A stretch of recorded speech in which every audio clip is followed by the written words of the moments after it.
have 6 p.m. and so we will call this meeting of the Atkins City Council to order. Clerk Annis, if you'd like to take roll. DeMilner. Present. Dursky. Present. Fisher.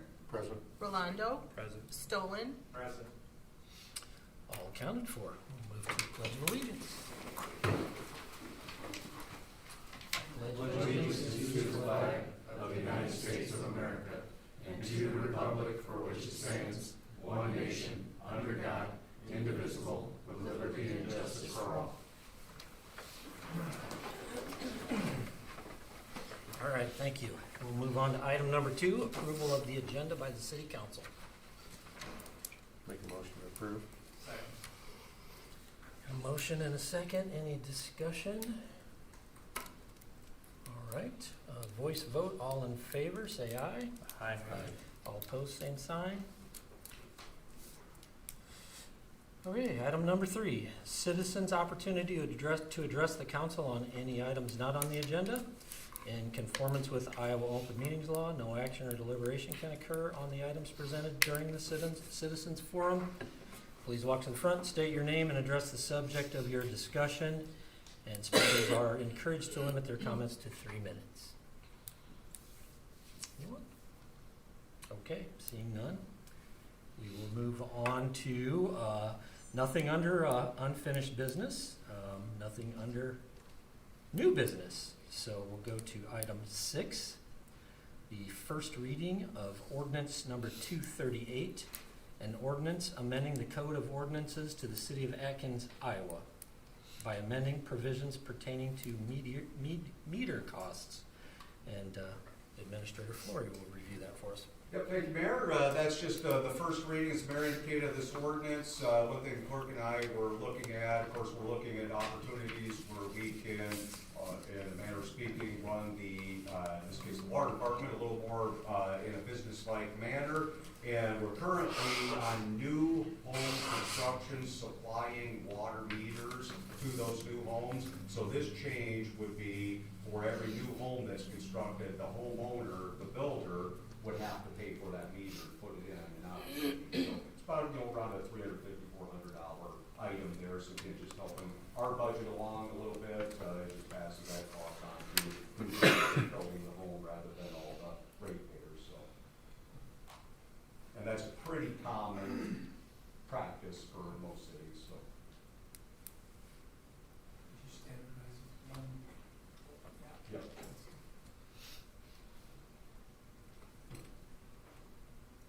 Motion to approve ordinance 238.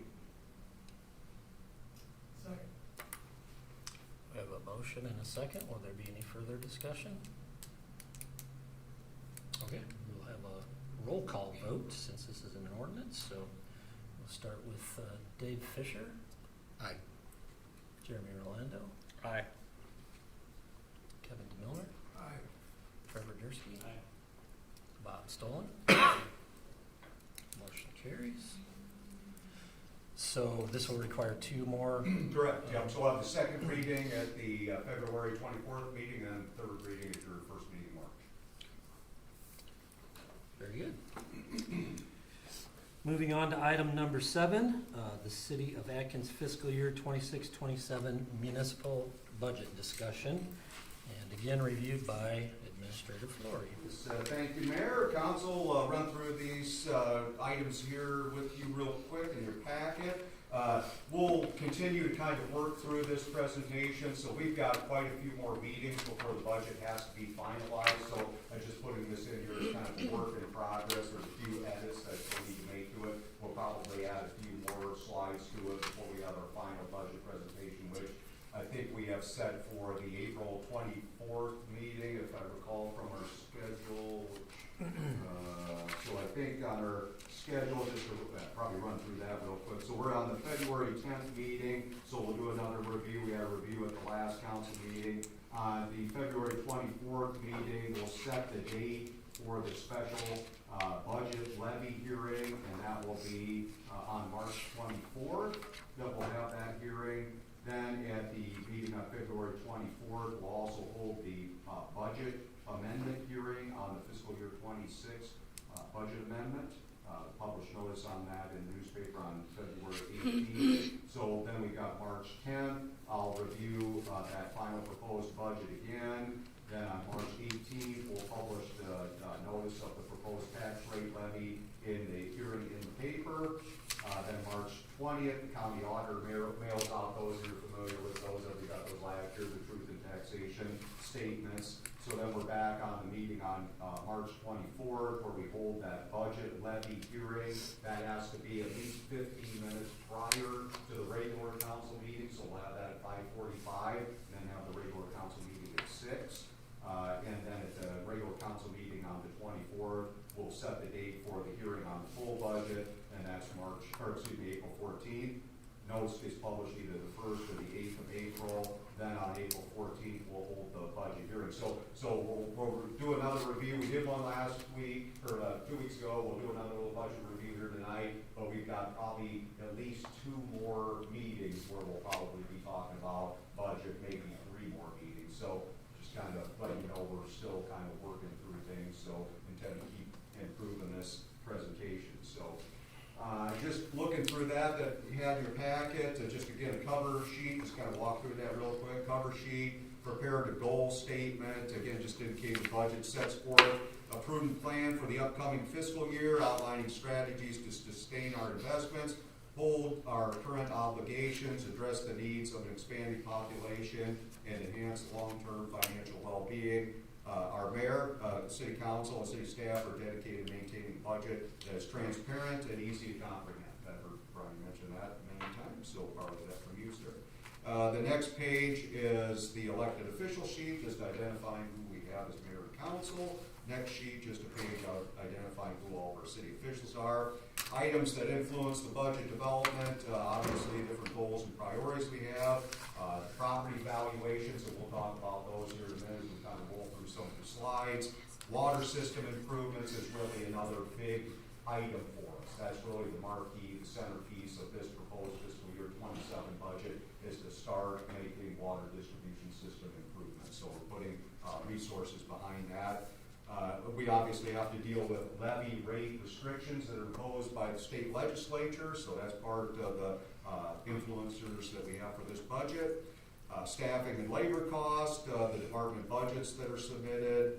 One thing that we have really placed a priority on for this fiscal year is establishing these reserve funds. You heard me talk at the last meeting about, and I had Shelley one of the items in the bond agreements that we have with our revenue, our SRF loan agreement that we had on the wastewater treatment plant project. We were required to have established a sewer sinking fund there. We had not ever established that. So this budget creates that sewer sinking fund.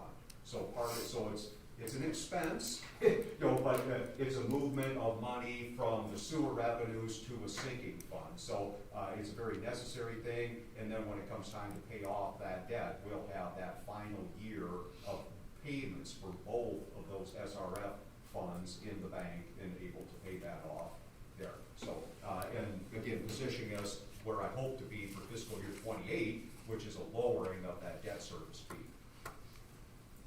Here, here. So that puts us, and if we didn't have to establish the reserve fund, I think we probably could have done lowering of the debt fee some this year. But we need to establish that sinking fund.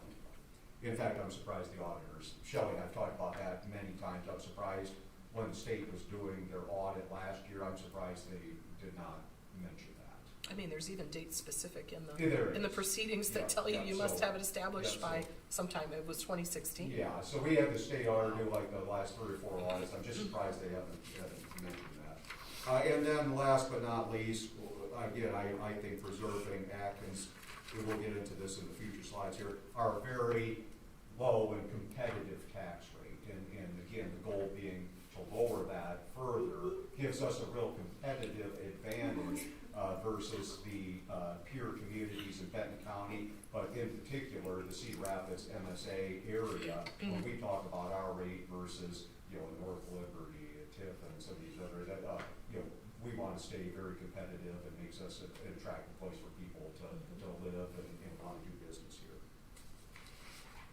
Under understanding the city levy rates, some of the veterans, Dave, Trevor, you guys have been through this before, but basically, how the property system works, it's based on property valuations that are established by the county assessor. Of course, those are done every 2 years, so you'll kind of notice in some of the other charts that there's always some spikes about every 2 years. That's when the county assessor reevaluates your property, and so those are all determined by the county assessor. The state rollback is the second item that's very influential in how we determine what our property tax rate's going to be. This year, it's actually, we'll get into this in some later slide, going to be a little bit lower. It's about 2.9% lower this year than it was for fiscal year 26. And then that determines, again, ultimately what the levy rate's going to be that we put on the taxable value of property in the community. So the next page, just by property type, these are all the major property types. Of course, we have ag land, commercial property, we have very little industrial, we'll get into that one in a moment. We have some railroad, and of course residential. I do have a typo on that FY26 rollback. Instead of, that was the FY25 rollback, is 46. The actual FY26 rollback is 47.4316, and we'll have that fixed for the next, as we keep working through. But for fiscal year 27, you'll notice rollback for ag has dropped fairly substantially. The rollback on commercial, industrial, railroad all remain at 90%. One caveat there is, of course, a legislative change from a couple of years ago that the first $150,000 of valuation on commercial, industrial, railroad, that's taxed at the residential rollback method. So is applied to that first $150,000 of taxable value. And then the residential rollback, as I mentioned, is decreasing from fiscal year 26 rollback rate 47.43 to 44.53. So 2.9% reduction for fiscal year 27 on the residential rollback. The next sheet is historical property tax rollback. I just went back to fiscal year 19 through fiscal year 27. So at the top line, of course, is the residential property, but just to give you an idea, over the course of the last 9 fiscal years, kind of what's happened with the residential rollback. You see at one point we were at 55.62%. It's kind of bounced up a little bit here and there, but as we sit today, or for fiscal year 27, that will be down to 44.53%. So more than 11% reduction in the ability to tax residential property. The multifamily, that was something we used to be able to tax that. The legislature changed that, eliminated that classification, so that's now rolled into your residential property values and not taxed. It used to have a separate category, but that into fiscal year 23. And then again, the commercial industrial stay at the 90%, with the caveat being that the first 150,000 has the same rollback applied to it as residential property, on the first 150,000. And then you can see ag in 2024, ag was taxed, the taxable rate of that rollback was 91.64, and we're down to 59.44. Again, it's a small number on ag, but that's what that is. In terms of the property valuations for our community, the next slide, these are 100% valuations, so we put that in there, valuation with TIF and without TIF. And you can just see how our valuations have increased here since I just went back to fiscal year 2020. But the valuation with TIF, we were in 2020 fiscal year about $147 million. And fiscal year 26, we're about $218 million there with valuation with TIF. So those are 100% valuations. Next category is taxable valuation by class with TIF. Again, going back to fiscal year 20. Obviously, it's no surprise, we'll get into this one here in a moment with the pie chart that we have. We're obviously an enormously residential comprised community in terms of our tax base. So of the taxable value of our community, we're a little over 100 million is residential. We've got some agricultural and some commercial, of course, and gas, electric, of course, but that's by class within the TIF areas. The next slide, the City of Atkins, I just ran an example of what a property tax bill comparison would look like for fiscal year 26 versus the proposed for fiscal year 27 budget. You'll see what our levy rate is comprised of: the general fund levy, the property insurance levy, employee benefits levy, including health benefits levy, and the debt service levy. Those are the major levies that we have in the city. So the year that we're currently in, that equals $12.21 per thousand of taxable valuation. And in that formula below, you can see with 100,000 assessed value, you apply the residential rollback at 47.4316, subtract the homestead value. I do want to point out that if you're a military veteran or over the age of 65, you get an additional exemption on top of the homestead, so it would be reduced even further. But for most of us, you get the homestead exemption. So that reduces you to per 100,000 of assessed value of a taxable value of 42,582. And then you take that times the city's rollback, or times the city's tax rate of $12.21. So the year that we're currently in, for the city of Atkins only portion of the tax bill, for every 100,000 of assessed value, the taxable portion of that would be $519. So for next year, what we have is a decrease proposed for fiscal year 26 from $12.21 to $11.99. So the rollback is also dropped again, as I mentioned, 2.9%. So applying the homestead credit, run the same math on that. The difference would be $519 last year versus $475 this year per 100,000 of assessed value. So a home with a $400,000 assessed valuation would see a decrease of about $180 a year with this tax reduction. The next slide, history of the Atkins property tax levy. We just traced this back to 2017. I found this, Brian mentioned this to me as well, found this one kind of interesting, kind of looking historically at it. You can see we're hovering in that 880 there back then, up to 916, back down to 865, 886. Then we bumped up there 21, 22. I'm not sure what all was going on there, but we jumped up to, it was nearly another $2 per thousand. So we went from 886 in 21 to 1024 in 22, and then in 23 we went up to 1225. So now we've stabilized here. We were 1215, then 1221, 1221 last year. The proposal now is to go to 1199.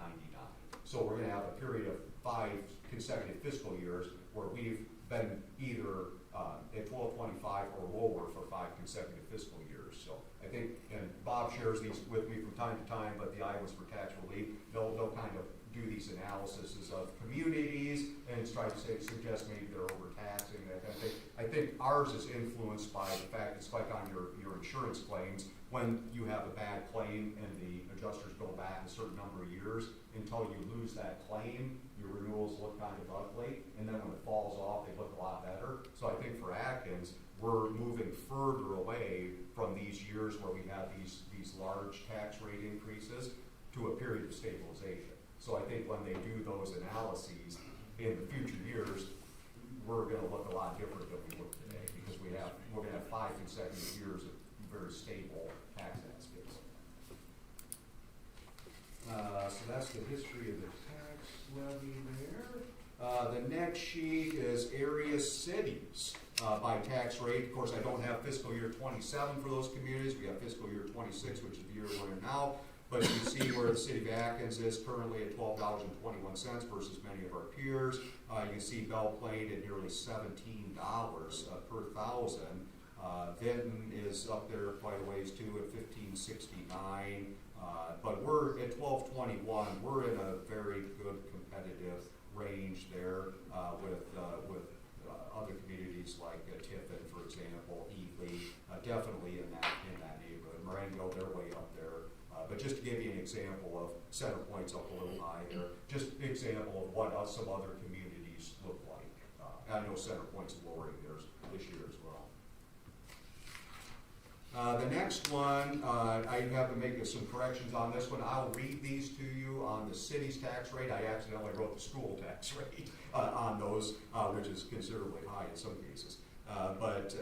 So this is what this looks like with the city rate, and then the consolidated rate. What I mean by that is when you factor in the county, the school, the community college, the assessor, the extension service, all of those have a piece of the pie, and we'll see that in the pie chart here in just a little bit. But in the case of Atkins, our city rate is $12.21. That, I used to always say, that doesn't do you a lot of good if you got the highest taxing school and the highest taxing county around, which fortunately we don't. So we have a consolidated tax rate here of $31.19 per thousand taxable valuation, so that's very good. In the case of Belle Plaine, that's actually the number I have on your chart as the school rate. As I mentioned in the previous slide, their city rate is $16.90, but when you look at Belle Plaine, for example, their consolidated rate is $41.54. They've got a very high school rate, very high school tax rate there. So again, that's more than $10 more per thousand than what Atkins has. Then we look at Vinton, again, they're pushing at $40 in the consolidated. Urbana, they're nearly $41. When you get down to some other of the smaller towns, they're more into the 32 category. But when we look at the larger communities in Benton County, Atkins is really positioned quite well fiscally versus some of these other towns. And growing, absolutely. Yeah. If you look back at that previous page, the cities that are growing are the ones that are under that $12. I know that's not solely responsible for it, but that's kind of a. Great observation. That's a great point, because that's where you end up. Unfortunately, some of the other towns, if you don't have it, Right. you still got to replace the infrastructure. I do, yeah. So the next page is the tax bill component. Always like to talk about this one again. So the total tax rate here, consolidated rate of $31.20. What you see here is, again, the city of Atkins represents only 39%. We used to get like Clear Lake all the time, not much towards the middle of the career, but people say, what's the city doing with all those tax dollars I'm giving you? And I'd have to say, well, hold on. At that point, in Clear Lake, we're only 32%. Here we're 39. But so there are 68% of the tax dollars going to the other taxing entities. Here it's 61%. So you've got to remember, we don't get, when you write out that check semi-annually to the county, the city of Atkins is only getting 39% of that. But people just draw a natural assumption that the city's receiving all of that tax revenue. We're not. We receive 39% of that. Now, if you go and talk to the county treasurer, it's a fantastic treasurer, on Beacon, they have a pie chart that you can see the breakdown for your own individual property. So definitely encourage people to look at that. But you can see here, Benton County, 22%. Benton Community School District, 33%. Kirkwood College, 4%. The Ag Extension, 1%. Then the assessment group, there's about 1% there. So just to get a breakdown of what that pie looks like. Next slide is the taxable valuation by class with TIF. Again, you can see the high. This is a pretty unusual looking chart. We were very heavily residential in Clear Lake, but not like this. There are not many cities that are nearly 99% of their tax base residential. We are nearly 99% of the tax base residential here. Generally, that's maybe about that 70% mark. So we're a heavily residential-driven tax base. And then again, just in numerical term, the valuation by class, just to associate the numbers with it. So residential, again, you can see on the 100% valuations, we have $211,519,316 of 100% valued residential property. About a little over $6 million on commercial, about $450 in ag, and about $2 million in gas and electric. So that represents our 100% values. Next slide, we talked about this at the last meeting, the expenditures, total budget for fiscal year 27, just a little over $6.2 million. You can see the operating budget makes up about 86% of that. Capital budget, 6%, which is basically the water distribution system improvement project. And then we have our debt service is 8% of our proposed fiscal year 27 budget. Next slide is the solid waste. I know we've talked about this quite a bit, but gonna not do a slide on this one. So effective January 1 of 2026, were switched to the S&J contractor. The rates decreased down to $19 per household for the standard service. They were scheduled to go to $34, so it's about a $15 drop there. We did raise the landfill from $5 to $6, which basically just is a wash, covering our dues association costs to the Benton County landfill, as well as some other stuff there. But that's about it on that one. Not much more on that. So the total budget there is $235,000. Again, we're paying basically about $175,000 in contract terms, and then about $60,000, it's a little less than that, but to the landfill for our membership, which is based on a per capita charge, is basically $26 per capita to belong to the landfill. Next one is the DOT forecast for road use tax. Talked about that a little bit last time. Just a reminder, they're projecting $140 per capita. We kind of get not as much value. We're definitely more than what that 2020 census indicates. You know, the estimates that I see are more in that 2,200 population category. We're probably at a point where it might be borderline where you almost might consider a special census based on some of these per capita costs that we have, or revenues that we have here that we could get. So it might be a wash, hard to say, but just give you an idea where we sit on that and where it looks like that's projected. The fiscal year 2027 local option sales tax, the revenues and expenditures, just to run through this one real quick. So we're projecting $228,000 essentially in local option sales tax revenue. Of course, that's the 1% sales tax that we get here. So 70% of that by referendum was to be earmarked for community betterment. So that's $159,600. 10% for the fire department, 10% for the park department, 10% for property tax, or for tax debt relief rather. So this is what it looks like, the expenditures on that. We're transferring out $20,000 to debt service. That's for the 2025 GEO bond that we issued for the fire station projects. That's a little over $3 million bond issue. So $20,000 of that debt payment is coming from the portion that was earmarked for fire departments, and we're shifting that over to pay the debt on the bond. We've got library furniture in the budget here, so that would come out of the local option sales tax money as well. The entry sign, and then a little work there at the pavilion we've done. But so you've got a copy from the community club. Brian and Bob and I met with them last week. Talked about a partnership with them on this entryway sign here. So our portion of that would be 50%. So 15 is still high, but we think it'd be probably more like about 12.5, something like that for 50% of that. We might run it all through the city's budget because we're sales tax exempt, so then we don't have to pay sales tax on all that. And then the big one is to move out $350,000 and earmark that for fiscal year 27 for a major capital project for our water distribution system.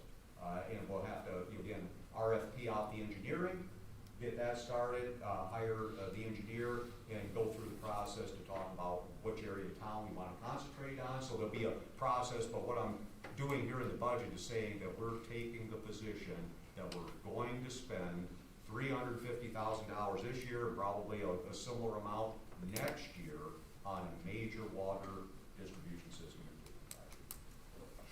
And we're well positioned to do that without any borrowing. And then the debt capacity chart, of course, again, we talked a little bit about this last time. 5% of those 100% values are used to compute the constitutional debt limit. So for fiscal year 27, the capacity used is 34.6%. We have a total debt capacity of 12 million versus our outstanding debt of 4.2 million. So still have plenty of capacity there, but we. Generally speaking, the rule of thumb is about that 65-70%. You don't want to go over that. Now, I ran it pretty austerely and Clear Lake, we were at 3%. We just didn't want to issue any debt. We didn't like to do that. So, but here we're at 34%. By any measure, that's a good number. That's a strong number, a very strong number. Probably I would suggest the strongest number in the county for cities. 34% is a low level of indebtedness, so we're in good shape. Hey, Scott. Yeah, So when you say the 12 million is capacity, Yep. is that the 65%? no, that's 100%. That's No, 100%, so you can't, We would never. do you that. could never get there even. There are some towns that have done it, but, those are Emergency not level usually projects. is the only Yeah, reason. so to do something. Coralville is one, and they got downgraded to junk bond status when they went to issue debt because they were so heavily in debt. You can get there, but it's not a good move, not at all. Right. Thank you. Yep. So that's that slide. The next one, I want to just talk a little bit about the state revolving loan fund. You've heard us mention that numerous times. We got those two issues for those sewer projects. One is the sewer plant project, the other was that lift station project, lagoon project, both done about that 2016 timeframe. We took out 20-year debt obligations on those in 2016. They were significant projects. One was about 1.75 million, the other was, trying to remember, that was about 5 or 6 million, if I remember right, on the wastewater plant on that one. So the top one is the lift station project. That one is backed by general obligation debt borrowing capacity if we needed to use it. What that means is if revenues in the sewer department were insufficient, we could levy a tax to pay that debt service payment. We don't need to because we got that debt service levy fee on the utility bill and it provides enough revenue. But the other one is a pure revenue bond. So that $243,000, that is our debt service payment on the wastewater treatment plant project for fiscal year 27. And those are mostly funded from sewer revenues, but we were able to capture some available TIF revenues that have been able to help us pay those payments as well as establish that sewer revenue sinking fund. So the FY27, we're proposing to have 1 year of each of those in the sewer sinking fund. So we're establishing about $360,000 sewer sinking fund that will be held in reserve. And then again, like I say, if I didn't feel we need, and Shelley to say, like, based on the covenants of that indebtedness instrument, that we need to have that sinking fund established, we probably could have lowered that debt fee. I think we can attack that next year, but I think we need to have that sinking fund established, and we can invest those funds. They just don't sit idle, they'll earn interest, but we need to get that one established, or I think we're gonna get dinged on it somehow. So Scott, the question that everybody asks is how many more years? And this is telling us 10 more years, Yes, sir. 11 years, but the 11th year is going to be paid for by that. 10 years, then the 10th year would be paid for by that. Yep. So 10 years, but again, I think we could either lower the fee or we could continue to bank money and pay it off early. So we can have a conversation on that as we continue to kind of like next year. So that'll be a conversation we have at budget time next year. Do we want to, and maybe it's a blending of that. Maybe you lower it a little bit, put a little bit more in the sinking fund, and the goal being to retire that instead of 2037, to try to retire that maybe 3 or 4 years early. So be talking to people in the community and see what they'd rather be looking at as well. That's a big conversation, absolutely. Yep, no question about it. So we're in good shape there. The debt service fund, just laying out here, this is the other major fund here. Run through these real quick. That 2025 GO, of course, that's the fire station project. The 2026 A GO, that was a, what was that? That should be 2016. That's a typo. That's a 2016 A. It's so that is the refinancing of a water project. So we certify that for TIF. So yeah, that should be 2016, not 2026. So typo on that one. And then of course again, so this is what we're using, the GO SRF sewer. So 112,000 of that's coming from the TIF, 85,000 or about the debt service, which is coming from TIF, and then we got the 2022 A GO bonds. That was for that big fire truck, and I think there was a pickup truck for public works department in that one, maybe a few other little things in there. And then again, the sewer revenue note, I just threw that in there, so you can see that. So again, then paying off some of it, the source of funds on these, you can see we're using a variety of things. 316,000 in TIF revenues, the 20,000 in local option sales tax from, you paid the debt service on the fire station bond. $157,000 is what we're gonna levy from the debt service, township revenue going to the fire station bond payment, and then those sewer revenue. That 2016A is, fiscal year 27 is the final. Good Final point, payment. Shelley, thank you for Mhm. mentioning that, yes, exactly. So that is the final year on that payment, so that would also free up, a little opportunity next year as well, so we will not have that $107,000 next year. And another source maybe to capture those extra TIF dollars to help pay down some of the debt. Right.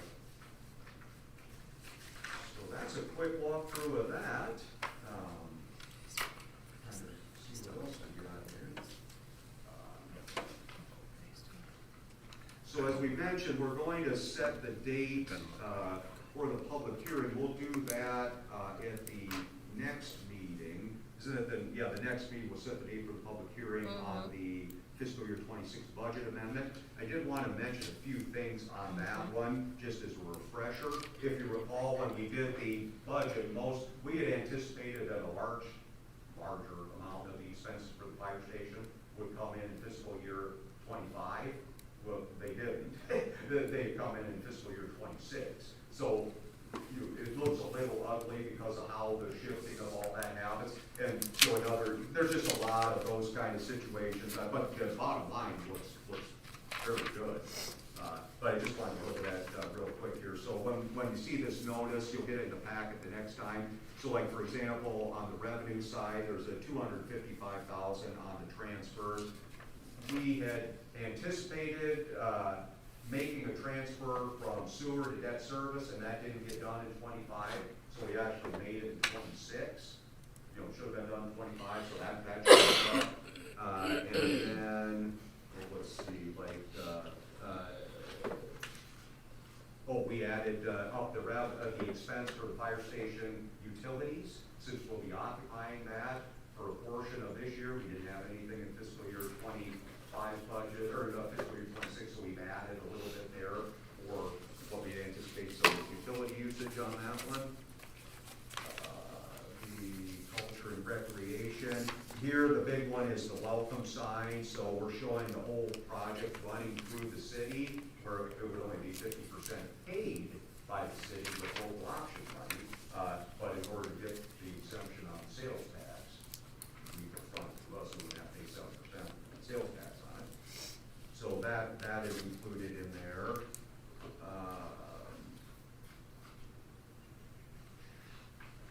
We're working on the credit card fees, trying to get away from that. So that's shown in here. They were not budgeted that way, but that's $18,000. Again, we hope we're working towards getting people onto the ACH payment system and off of the credit cards, because we've been paying $18,000 a year to process those credit cards, so we want to get away from that.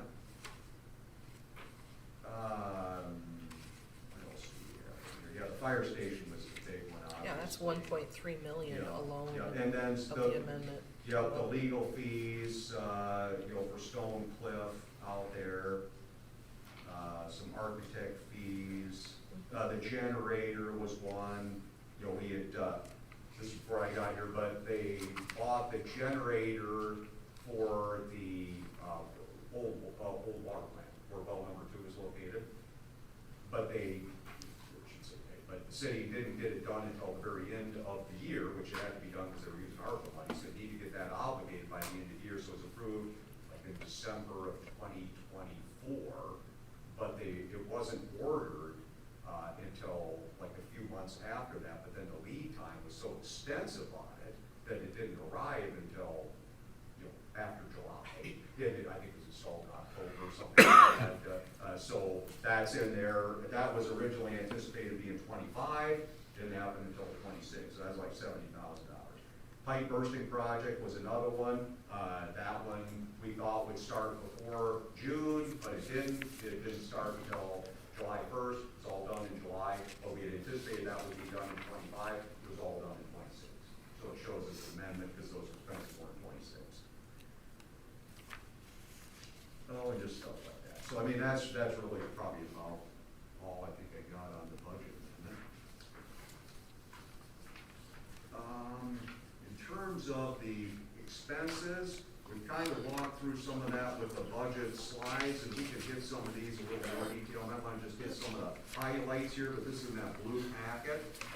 Maybe on page 3, I just want to point out on the building inspection. So when we went into the contract with our building inspector company, we didn't know quite how much we would have there. So we had originally budgeted like $25,000, but those fees are going to come in way less than that. So we scaled the budget back for fiscal year 27 to 15 on that. The next page, on page 4, is that street project I was talking about, a council meeting or two ago, that $125,000. So we've got that set that we'll probably bid it, but not start on any construction on that until after July.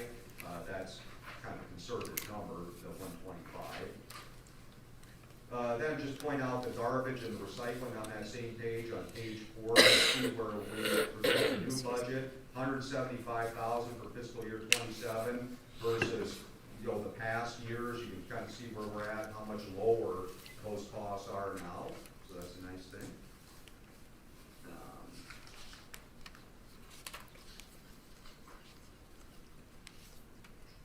Page 7 on planning and zoning. We had originally thought we might do a little plan update on our comprehensive plan. So that's not going to get done, of course, this year, and it's probably not going to be on the agenda for next year. So we kind of taken that one out. Community promotion, we had $12,000 in the budget for fiscal year 26. We've spent not even $2,000. So we scaled that one back for next year quite a bit.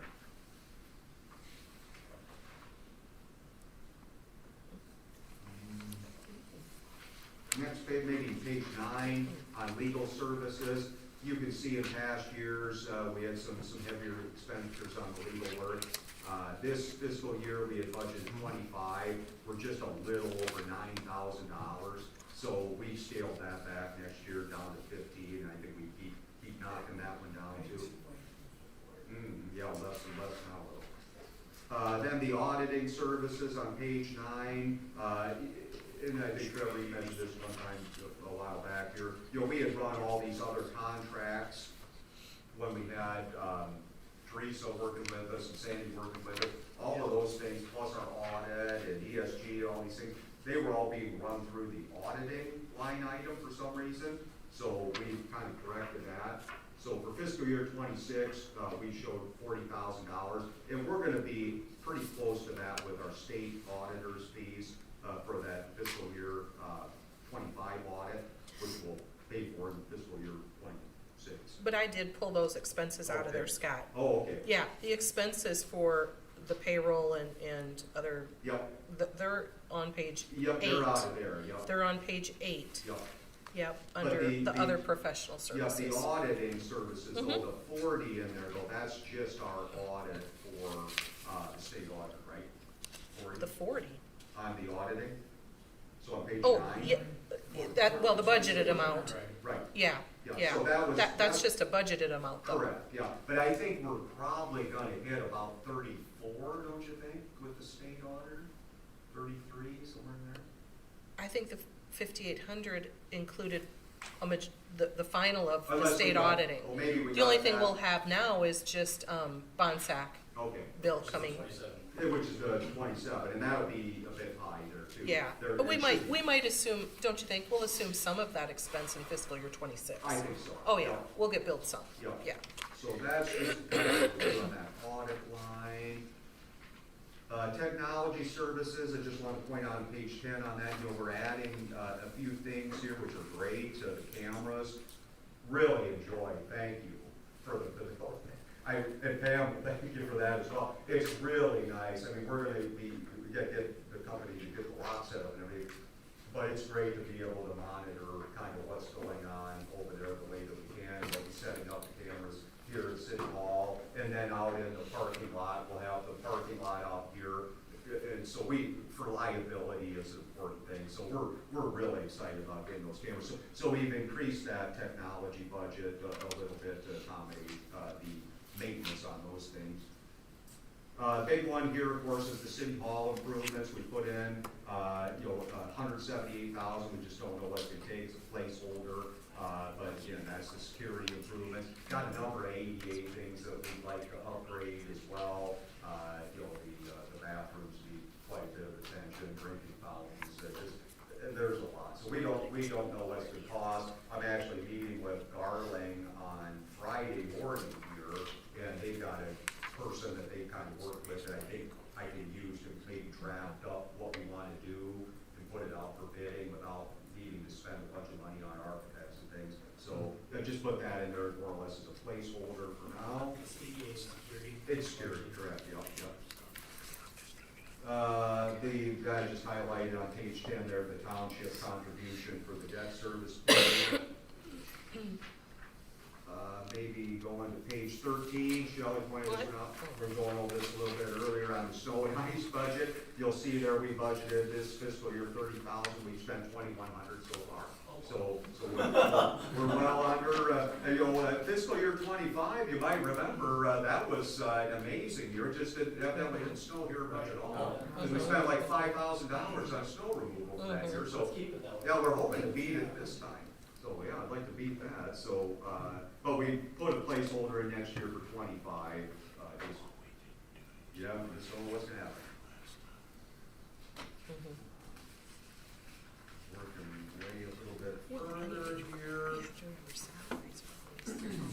On page 18, this is the local option sales tax page. At the top there, the $370,000. Just wanted to show the $350,000 transfer out to capital projects for the big water improvement project, and then the $20,000 transfer out to debt service for the bond payment on the fire station. Then a little bit further down, you'll see local option for library furniture upgrades. And then a little bit further down, we just put something in there for the parks pavilion. We need to do, if you decide you want to buy some playground equipment, do some more park improvements, we got a placeholder line item in there for something for parks. Next sheet on page 19 is the tax increment financing sheet. That top page is Stone Ridge Development. $190,000 we anticipate for a payment of $190 in fiscal year 26, and $190 is what we're anticipating for fiscal year 27 back to the developers. In terms of the transfers out, which is just below that, the $666,457. You can see how we're breaking that down. $107,600 is paying off the 2016 GO. As Shelley mentioned, that's the final year of that. Then we're transferring out $88,125 to the fire station project. And then we're transferring out $34,652 to the GO, the lift station sewer debt project, and then $200,000 out. Remember when we recovered our $350,000 that we had that debt from years ago? So we're capturing that back finally, the $315,000 on Stone Ridge Phase edition number 4. We're also collecting back our fees that we upfronted for engineering on that phase. And then we're transferring out $80,856 to one of those sewer revolving loan fund payments. That's all from the tip page. Debt service, again, top one there is the fire station project, and just what we're moving around there from laws, township money, debt service money.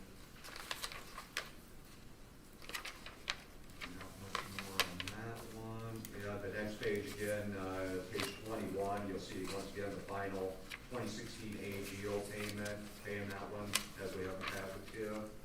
So that'll be done. And then the sewer debt fee, moving that $112,000 over for that payment on that project.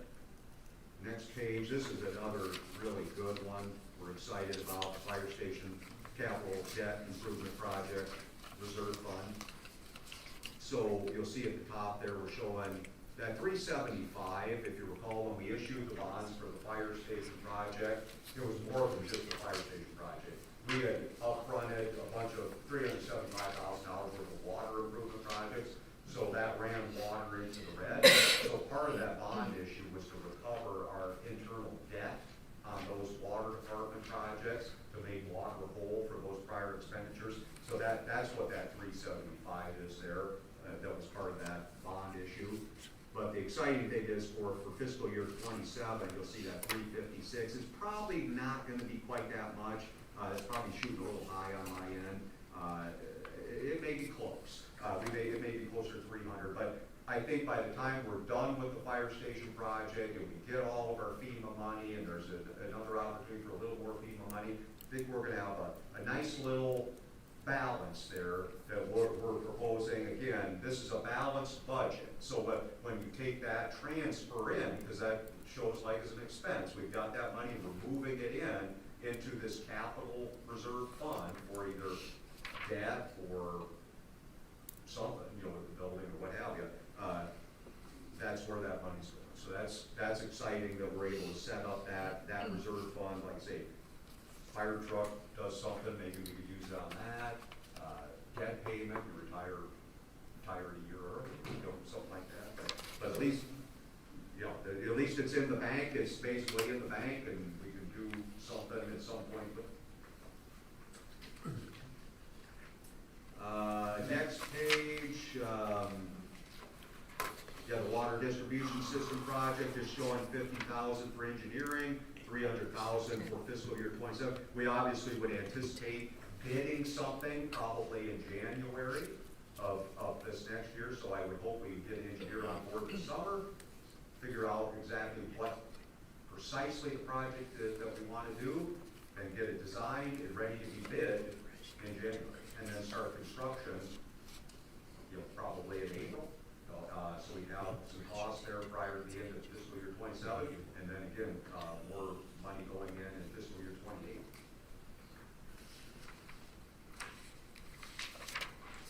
Next page on 25, you know, that's not a whole lot to show there. Do want to show there is scrubber improvements down there. So Todd gave us a number. He said there's some stuff going on with scrubber that we need to put some money aside for the future on. So we're earmarking $30,000 for maybe a replacement on that one in fiscal year 27. We always kind of budget a line item in there to continue our hydrant repairs and replacement projects. And then, of course, we got kind of a placeholder in there when we have water main breaks. That's what that $25,000 line item is. That there's a placeholder for dealing with those water main breaks.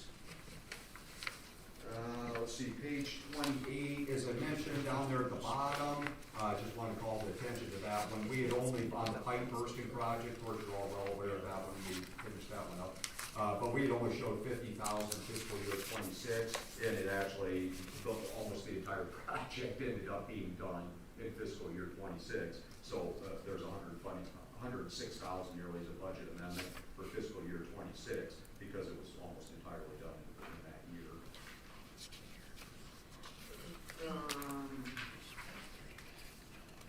And just more transfers over there on sewer. So that's probably about it there on the expenditures. As I mentioned last time, you're at a $6.2 million budget. And when you take in that capital project or fund for the fire department, by moving that over, it shows an expense, but that's a balanced budget at that point. And the next page, we don't have to go over this one today. We got 3 more of these probably meetings, but review that one, the gold sheet there. We're probably running late here. But review that one just kind of whenever. We'll maybe talk about that one the next meeting. I have a question. Yep. Back on the fire Yep. station deposit. Yep. When does that discussion take place on what we intend, or how we earmark that money? I would say sometime in fiscal year 27. Okay. Yep. I think you could consider a resolution to designate it for a specific cause and purpose. Yep. Yeah, but I think council will be positioned and able to have that conversation. You know, because I think we're gonna have probably around $300,000 there. So. And the debt service payment is about $230-ish. So, yeah, you could hold it in abeyance for the final payment. It's a 15-year bond. Pay it off in 14. Yeah, or when it becomes callable, et cetera, might get a better interest rate, et cetera. But it's the council's pleasure, or your discretion, whatever you would want to market for. So that's all I got on that. Any other budget discussion, That's council? all probably good for tonight for me. Council got anything? It's probably something there somewhere, but, website. Oh, yes, we're gonna do that this year. Okay. No, that's just one thing. Yeah, I've got, Margin. oh, definitely, I've got like 2 or 3 proposals, Jeremy kind of looked at one of them already, but, I just got it, and they've got to reach back out with the budget, and we've been down staff here for a bit, so it was, I'd love to get it, needs it desperately. Sure, okay. Still on the agenda for 26. Oh, yes. Okay. Yep. Anything else on the budget? All right, we will move on to city administrator's report. Would you like to take a I recess? gotta use your notes, I left my agenda in my. You don't need a recess after all that? Take a No, break? good. Okay. All right. You remember when I had up here? No, dude. Oh, I just want to give a quick update on this one, the water, wastewater, public works superintendent update. So thanks to everybody, Brian, Kevin, Jeremy, Shelley. I mean, we've been putting in a lot of late nights. You'll hear the last several weeks, we got one more tomorrow night and then one more Thursday night. So, you know, I mentioned to Brian, I said, well, you need about 2 hours. I think he's putting in about 2 hours a day on this job, 2 hours a week. But we've had some good candidates, and so we're excited about it. Again, we got a couple more interviews, so hoping to conclude this week and bring maybe a couple of the top candidates back to the council. So just want to give you the full update on that one. And then review of the city-owned lot there at 619 High Point. We don't have to decide anything here tonight, but just if there's a general direction, I put that information in your packet there on that lot up at High Point. That was purchased by the city back just kind of right before the derecho hit, and that's the one that never got recorded. We got that one recorded, and the back taxes are paid up on it and everything. We paid about $44,000 for that lot, and then probably got about $4,500 maybe in back taxes on that, some legal work and stuff. So I think if we did want to sell it, we definitely want to get all that we got into it, and then maybe a little some on top of it. But thoughts or consideration if you wanted to use a realtor or to try to sell it, if you want to sell it, I guess. Or we could try to list it and just put it out It's there. a buildable lot. It is a buildable I have lot. not Oh, absolutely. The city had bought it back then. I think they wanted to maybe do a park there, a little kind of neighborhood park. But I can't remember, I think it was Bob that mentioned to me, that's probably like about the furthest spot away in the entire town you could get from everything. So I don't think it's really a good location for a park. We don't need it for access to the property behind there. So there's, up on My Street Valley, that's the access to go if that field were to develop south of there. It would come from Valley. There's already that stub street extended in there. So there is no need to have this as a right of way for a future development back there or anything. So I mean, it was just for a park, and parks are expensive to do. So, I mean, you don't have to decide tonight, but just maybe next meeting. we want to Maybe start everyone thinking take a about that. drive up by Yeah, there, yeah, have a maybe look at take a it. drive up, look at it, absolutely. Yep. But, very, We're gonna have some things to think about over here in the center parks sure, with, the depots, the building. yep, And pretty much everybody lost where they used to park. correct. More or less, to access the soccer fields. So I would just add on to that, if the intention for purchasing that lot was betterment of the community or parks, quality of life type things, I think the proceeds then should go back to that. I agree. I agree. Yeah, I Yep. think that's a good point, yeah. And maybe you build the parking lot, or do some parking. Yes, Yeah. solve an issue Yep. out here in Yep. the center park area. Yep.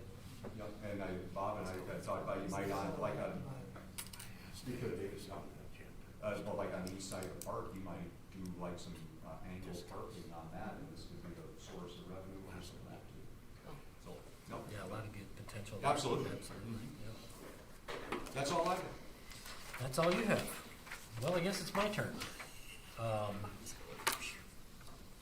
Yeah, thanks for the great budget work. That's, All the credit to Shelley for all her work. She's put in an unbelievable amount of time. Just an absolute pleasure working with Shelley on this budget. Phenomenal. She absolutely, 100%. Yeah. Love it.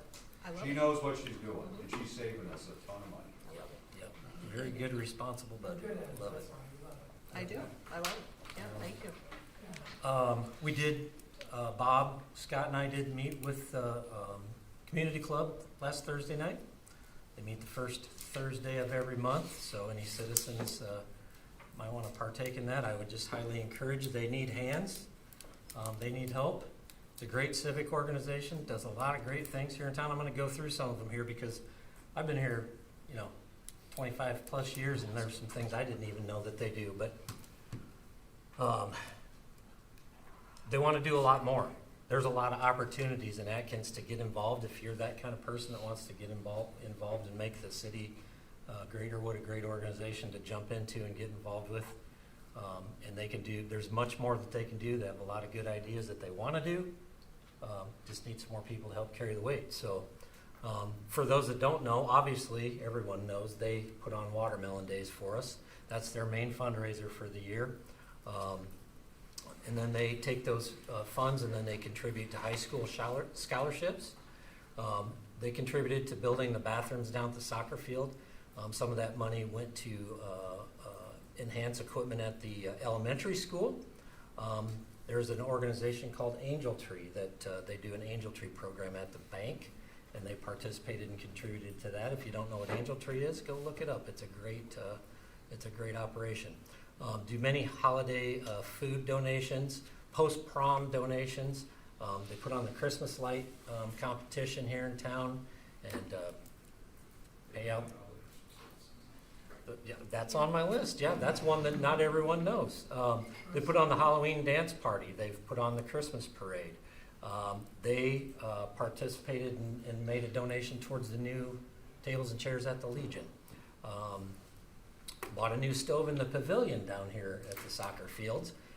With that funding, they own all of the city Christmas decorations, both in the park and up and down Main Street. Not a lot of people probably know that, but those are provided by the community club. They donate to the Helping Hands Food Pantry, great operation here in town. They also donate to the Atkins Teacher Fund, and then they've done in the past a lot of the Christmas ham and turkey parties that have gone on. So those are just a few things. There's many, many more, but they threw some things out, and I just wanted to highlight some of the things they do. I know there's people in this town that are looking and want to help and want to get involved. That's a great place to start. And we've all got ideas that we can do more, and they certainly have some. So I'd encourage you to jump in on the community club the first Thursday of each month. They'd be glad to have you. That's all I have. So we'll move on to number 10, the consent agenda, which includes the approval of the abstract of the bills and claims as submitted, approval of the January 24th and 27th City Council meeting minutes, approval of January financial reports, which include the treasurer's report, the revenue and expense reports, and the bank reconciliation. Just want to point out there was an updated list sent this afternoon for the claims list. Yep. Okay. Motion to approve. Motion by Stolen. Trevor, second. Any discussion? Okay, voice vote. All in favor, say aye. Aye. All opposed, same sign. Carried. All right, we'll move on to other business. Do we have any other business to attend to tonight? Can we get that on the agenda for next week to have potential for us to take action on that property? Oh, absolutely. Yeah. Yeah, spring would be the best I time. think so too. Absolutely. I suggest we don't use a realtor. I think if you're up to the game, you want to save the $6,000, I think it'll go. It won't take much. Yeah. Unless somebody gives us a heck of a deal, like at 1%, but even then I'd say no. All right, well, we'll probably find out a resolution then for the next meeting, just to authorize us and direct us to advertise, put a minimum number. I would say on too, with Shelley, I think, or maybe it's Bob and I were talking about it, that, I think we want to ensure if we do sell it and all this, that it goes for either like a twin home or a single family home, and that somebody commits to doing that within a year. Or there's a right of reversion clause, and then we'll get it back. Because again, selling it, we don't want somebody just to sit on it and leave it as an empty lot and weed patch and, nothing. So we want to see a house built, see a twin home built, something like that, we'll collect it in a year, because it's more tax. Single family would be the best. Probably.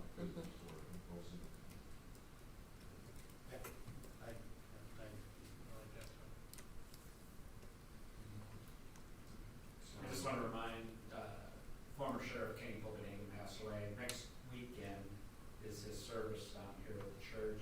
For those that didn't know him, they're new here. He was sheriff here in Benton County from 1972 to 2004 when he retired. He was very active in the city here. I know when I was on the fire department, Kenny would always be down there or around there. He was past president of the community club. And he did a lot of good things in the community with the church, and was always actively involved in everything until his health came back into it towards the end. But great guy. I suggest that you send something from the city to Scott, and Shelley can take care of that. I've already talked to Scott a little bit about this. Where the trucks pull out onto that main street, we may want to waive all the mutual meetings on that and make that street no parking to help these guys out. So when they come out, there's no cars parking there. Right. I think the sooner we do that, the better before something happens. Right, I mean, there's people that parked there before, and there's a big turn there, but there used to be a semi just parked down there. County parks at the old fire station. Somebody will park there as it gets warmer. And the sooner we can get ahead of it, and then that'll kind of go into your thing with probably improving the parking for the soccer field, so we won't have that issue. And then the only other thing I had was I went to the conservation board meeting. If I hear about it, I sent you guys all the copy of the what went on there with the proposed lease that was set up with the previous administration and things like that. I went to the board meeting, was well recognized. The county supervisors were there as well as the conservation board, and I'd shown Scott the proposed lease that was drawn up by our lawyer, Doug, and there was a lot of things in there, like assuming total liability for that, but yet we can't do a whole lot with the property, which I thought was pretty important.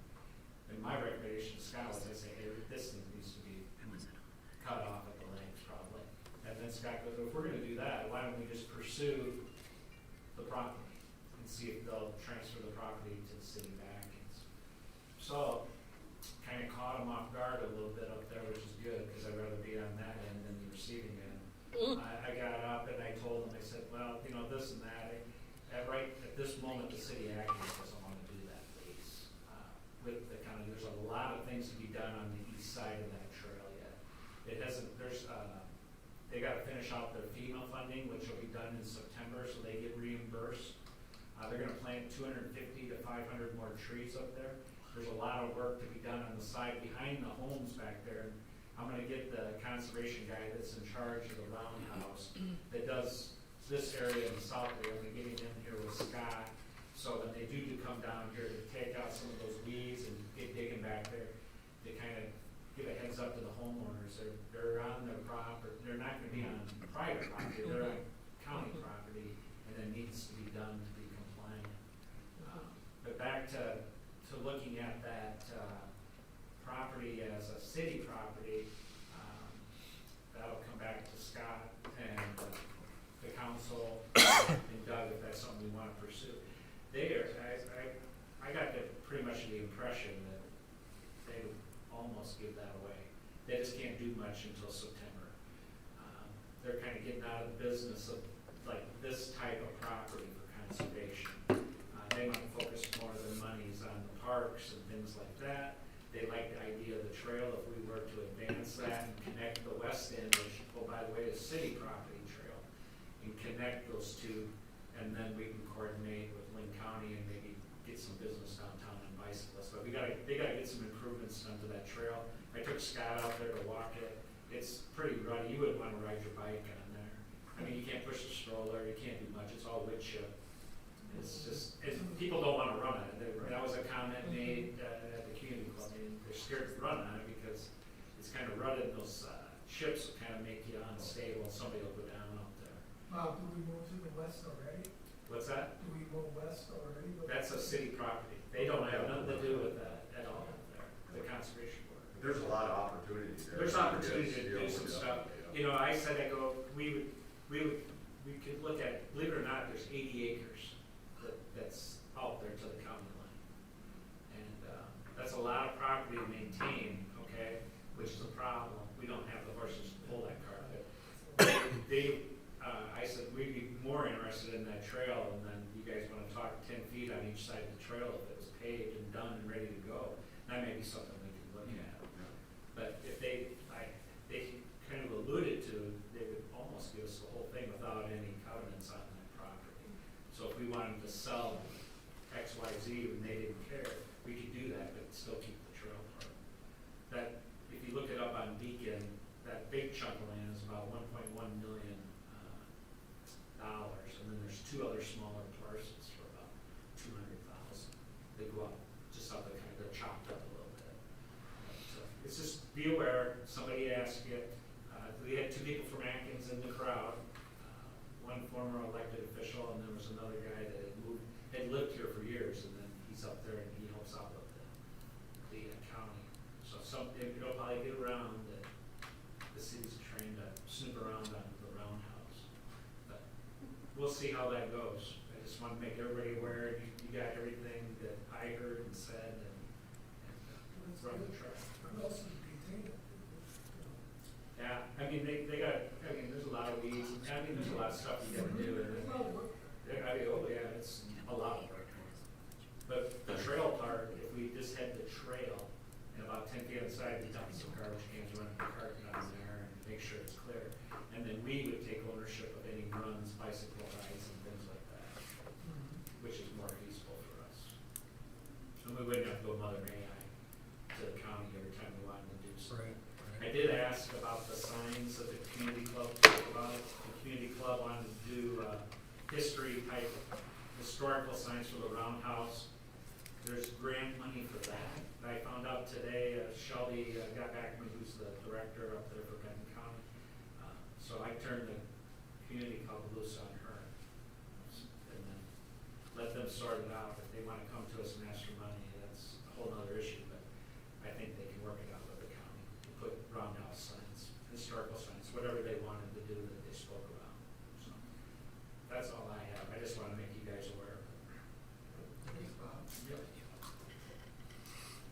Should mention, Bob, mention on the no parking there, the fire department started moving